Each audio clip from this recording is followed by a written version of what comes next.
This is a 2007 Jeep Patriot, and it's got a problem with the oil pressure switch. I'm going to show you guys how I'm going to replace it. There's the new one right there. So you do this from the bottom. First step is to get this shroud undone. There's two clips here you'll find up in this location, and there's a bunch of 10 millimeters that you have to remove. You can let it swing down. Next step is to remove the belt from the AC compressor. You're going to use a 16 millimeter on that tensioner right there.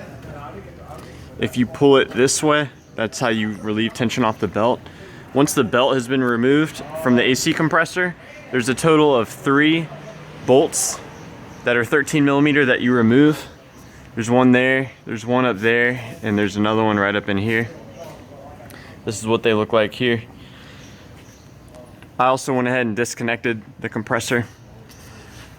Once you have the compressor out of the way, you can look up and see where the sensor itself is, and it's the leaking thing right there. The green part is the connector. I've already disconnected it. It's got one of those safety connectors. You have to push the red pin out, and then you can pull it out. I have a special socket designed for use for oil pressure switches, but this one's too shallow. So what I'm end up using is a 27 millimeter 1/2 inch deep socket, and I've got an adapter on here. Now with this, I'm just gonna kind of throw it up and put it on and over. And once it's on there, I can go and slip the ratchet into it.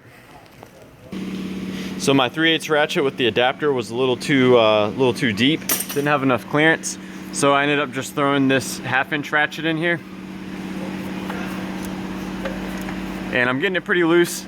At some point, I'll pull the ratchet back off and unscrew it by hand.